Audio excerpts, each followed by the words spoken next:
Hello guys, welcome back to my channel. It's Mervy Marijuki for today's video. So na-miss ko yung Boodle fight. So ito yung mga picture ko ng mga Boodle fight, yung mga na-vlog ko, mini Boodle fight, tapos Boodle fight alone. So para itong part 3 kasi ito yung number 1, number 2, at ito yung number 3 sa magbo-Boodle fight tayo. So meron tayong, kasi ipapakita ko din sa inyo later ano yung mga gagawin ko para sa aking Boodle fight alone solo. Kasi Boodle fight ko ako lang mag-isa kasi syempre sarili ko tong content.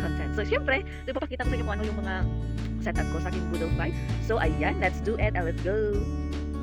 So, ayan, nagluluto na ako ng rice, Charge rice. Syempre, meron tayong dahon sa kamote, 3 egg, at saka pusit na tuyo, at saka, syempre, tuyo, yan siya sa Tagalog, pero sa amin sa Bisaya, bulad na pusit.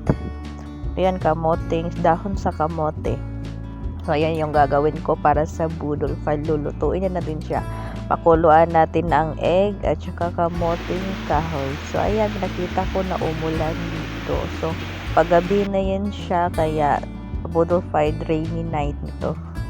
So, ayan, nakita ko sa inyo ang pagluluto ko. Pinakuluan lang yung dahon sa kamote plus egg. So, nilagang egg. So, ayan, luto natin dahon sa kamote. So, lagyan natin siya ng suka at saka bombay or onion. So, nag-slice na ako dyan. So, ipinakita ko dyan na mag-slice ako ng onion para lagyan ko siya ng suka. So, syempre, para meron tayong sausawan ng kamote, dahon sa kamote. So, ayan, nag-slice na ako dyan. So, pinakita ko mag-slice ako ng bombay or onion. So, ayan, pinakita ko sa inyo pag-slice ko. Tapos nilagyan ko na dyan siya ng suka. So, hindi ko na pinakita yung full detail. Nalagyan pa suka. So, kinakat-cut ko lang yan. So, syempre, lagyan natin siya ng suka. So, ayan, paggabi na siya at umuulan talaga siya. So, kasi uso ngayon ng ulan. So, bagyo. So, ayan, umuulan siya na makikita naman natin sa video sa aking vlog na umuulan talaga siya. So, syempre, pinakita ko din sa inyo na hanggang gabi ang ang ulan na ito. So, ayan, malapit na akong matapos sa aking slices. Tapos, syempre, kunin naman natin ang balat ng egg. So, pinakita ko din siya sa pagkuha ko ng mga balat sa egg. Syempre, ayan, pinakita ko dyan kasi syempre hindi ko siya pinaspeed na pag-edit para makikita nyo talaga ang full detail dyan. Ang full detail ng aking pag-vlog for today's home alone solo boodle fight. So, na-miss ko talaga tong pag-boodle fight. So, pinakita ko sa inyo ang egg. So, kukunin ko na yung mga balat dyan. Na-miss ko ang boodle fight kasi 1 year na kasi yung pinakita ko yung picture na mini boodle fight at boodle fight.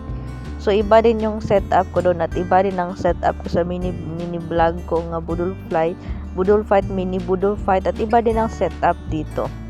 So, ayan, patapos na akong kumuha ng balat ng egg. Tapos, pinakita ko sa iyo, yan yung rice ko ngayon. Brown rice. So, ayan, egg at saka pusit na tuyo. So, ako lahat nagluto niyan para sa aking setup na boodle fight. So, let's go! So, ayan, ilagyan ko na siyang setup ko ng 3 egg. Tapos, kamoting down sa kamote. Siyempre, pusit na tuyo. Mga buwad, tuyo.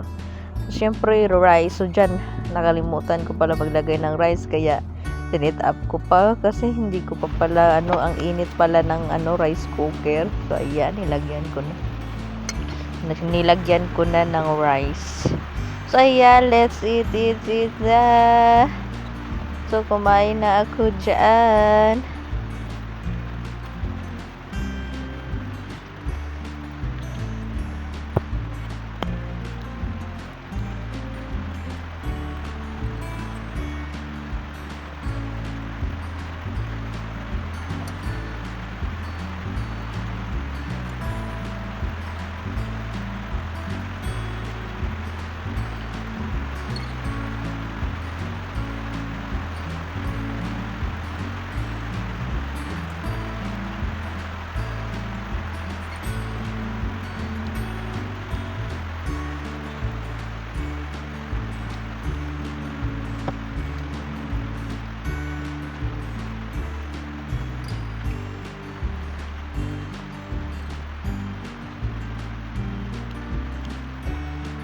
yan guys, panoorin na talaga ang aking Boodle fight solo alone. Syempre, sobrang na-miss ko talaga mag-Boodle fight. So, napanood din naman. And that's it for the vlog for today. Thank you so much for watching this video. Don't forget to subscribe to my channel and click the notification bell for more videos. Thank you so much for watching. See you sa aking next vlog. Bye!